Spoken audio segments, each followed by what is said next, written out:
Hi everyone, welcome to the podcast. A lot of kids in the community are bilingual, meaning they speak more than one language or they're learning to speak more than one language. So today in the podcast, we are going to be talking to the community about the challenges of raising children to be bilingual and dispelling some common myths around the topic. To help with this, we have two speech pathologists, Livia and Betty. Livia and Betty work at Nrch as speech pathologists in the CHAD team, which is the Childhood Health and Development team in the Allied Health Department. Livia and Betty also produced this first podcast themselves in the studio under the Podcast Mentor program, where I guide people through the process of planning and recording and editing a podcast of your creation. And I want to congratulate them on this very first episode, which showcases their knowledge and experience, but also helps educate parents and teachers in the community around this very important topic. All right, so that's enough from me for now. I'm going to hand you over to Livia and Betty. Hello, welcome to the latest episode of North Richmond Community Health Podcast. I am Livia. Hi, and I'm Betty, and we are your hosts for today. We are speech pathologists from the Child Health and Development team here, otherwise we're known as the CHAD team. The reason why we created this podcast, and we know how important it is to have early intervention so the children can get support as soon as possible.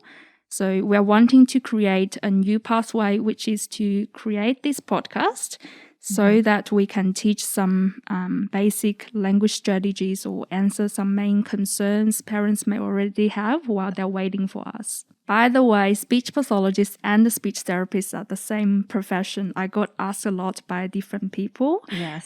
So I'm just taking this opportunity to clarify that.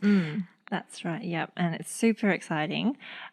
So first off, we'll introduce what the CHAD team does. So we have three disciplines. So the first is OT, or Occupational Therapy. They work with children's fine motor skills, so how we use our hands, development of drawing, writing, and other school readiness skills like using scissors.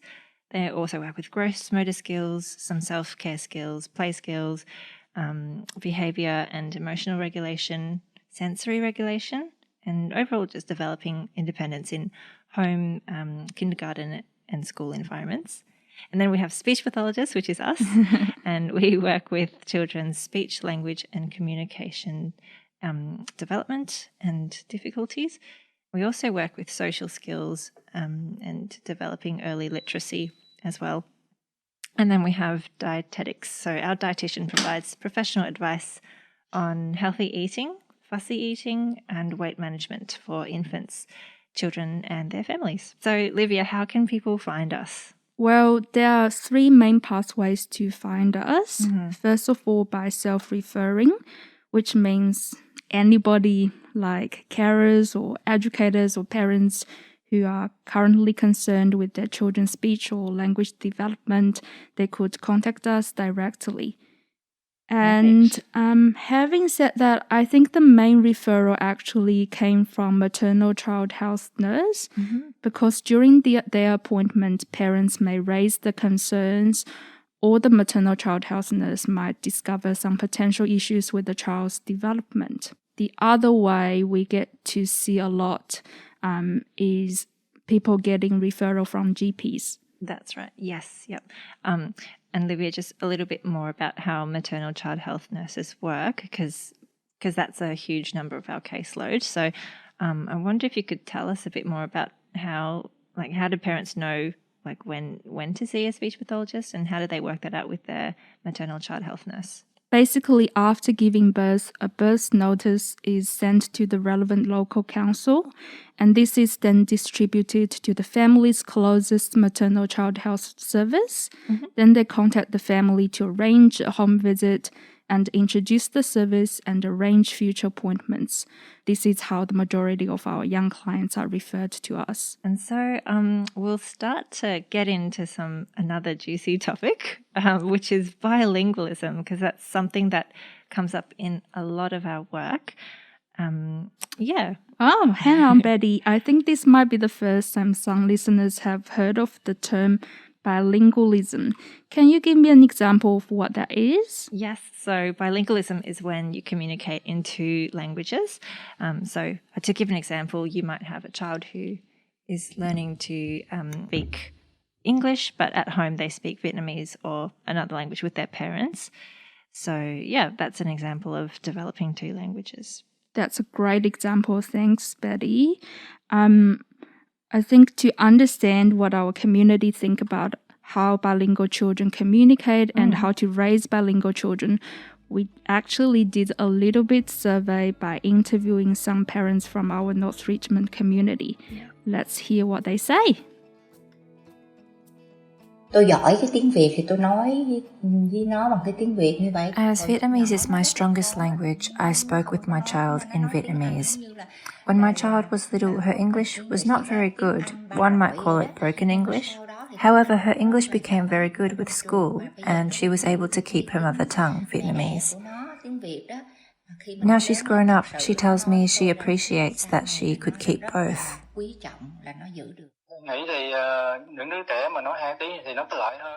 I think that firstly, bilingual children may have the advantage in that they can interact more broadly compared to monolingual children. And secondly, they may interact with relatives more easily when going on holiday to our country.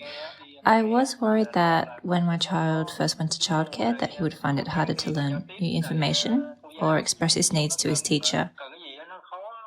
But I think kids are quickly able to adapt to the environment and the new language.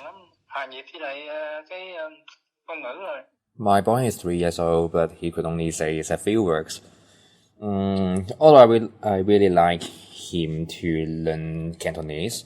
We only speak English to him at the moment to avoid confusing him, because we are scared that he won't talk if we speak two languages. Yeah, it's better for you to focus on one language rather than multi-language, because I've got another friends as well, like they raise the kids with different language, and by the time they went to school, they just prefer one language, which is English, because it's here.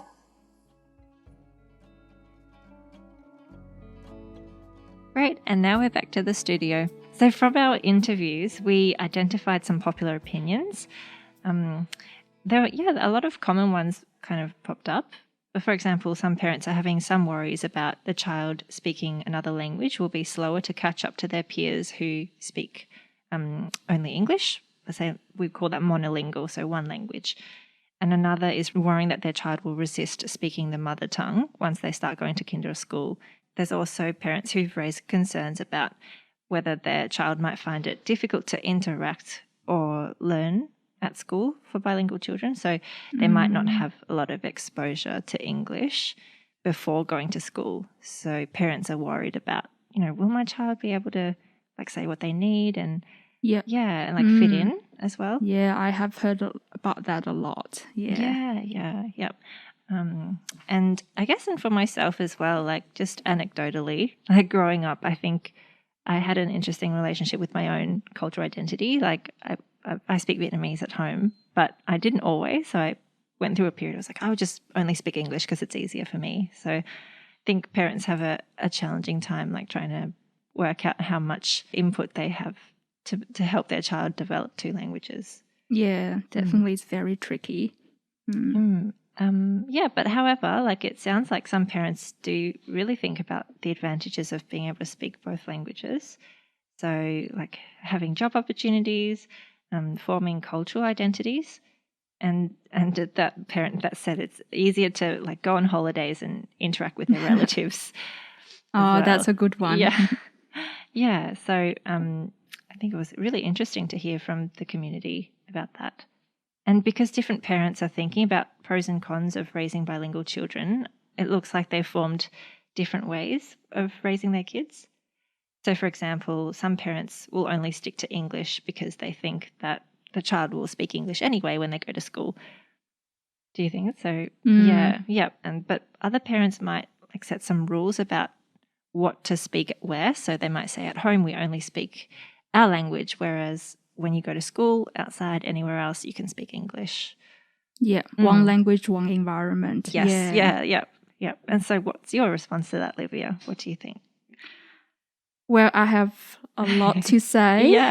First of all, children are capable of learning multiple language. Speaking more than one language does not cause language delay or disorders. That's right. Or in other words, both typically developing children and children who already have a language delay will have the capacity to learn more than one language, and this will not impact their existing language skills. The reason I'm emphasizing so much about this here is that I know some parents I have worked before, they might have a child with a diagnosis, for example, ASD. They are just sticking to one language because they are worried that they might confuse the child. However, I'm here to tell everyone learning an additional language is not going to cause any negative impact on their existing conditions. That's right. Yeah. So if your bilingual children are not achieving their language milestones, this is not going to be caused by speaking more than one language. There might be some underlying issues going. Yes, yeah. So maybe you can tell us, what is a language milestone for those listening? Typically developing child, we could expect them to start using certain amounts of words or follow and understand a certain number of instructions at a certain time. So, for example, a typically developing child is expected to say the very first word around their first birthday, and around 2-year-old, they should start putting 2 words together, or could normally understand more than 50 words, etc.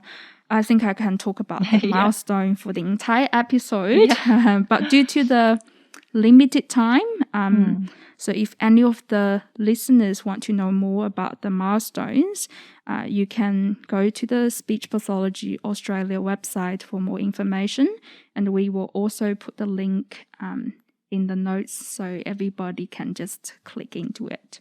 I think that sounds really good.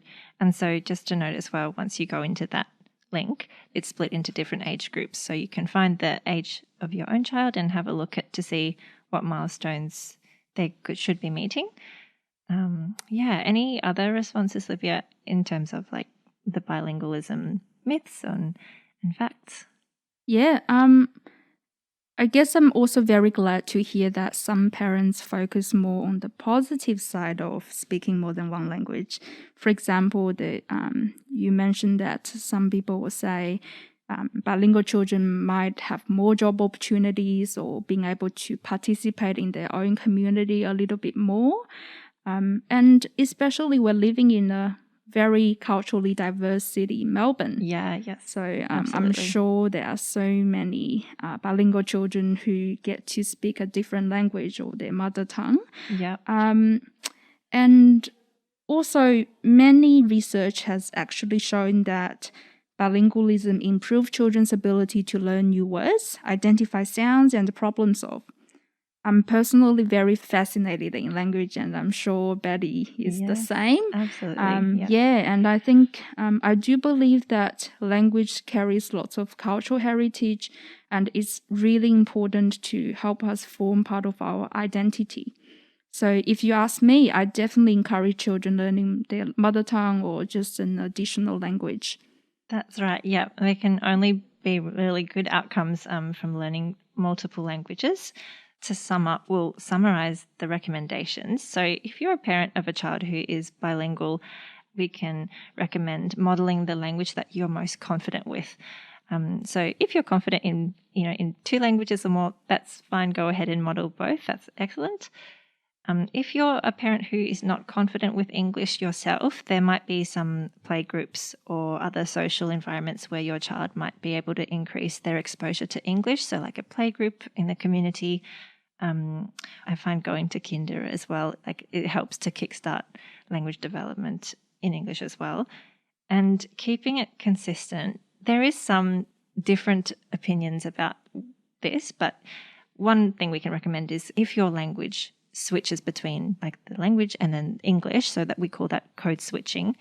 If your language naturally does that, then that is fine. But sometimes we also recommend to say one sentence in one language. And so try not to switch between both within a sentence. Definitely. And we have seen many bilingual children in the past. So I'm sure we have so much more to say about that. Yep. Yes. Great recommendations. Thank you, Betty. Did you have any others to add, Livia, in case we've missed any? Just one more to add. I think there are some local libraries for their children to kind of interact in an English-speaking environment if they don't have much opportunity to practice English. Yes, perfect. Wonderful. Right. So Thank you so much for joining us today. We hope that you have learned something about what we do as speech pathologists, and also a very, very important term we mentioned today, which is bilingualism. That's right. Yep. So to find us, please call us on 9418-9800. You can also easily find our website from Google. And thanks again for tuning in. And we'll see you next time. See you next time. Well, I hope you enjoyed this podcast produced by Betty and Livia. If you would like to know more about allied health, please contact Nrch on 03 9418 9800. Once again, thanks for joining us and take care.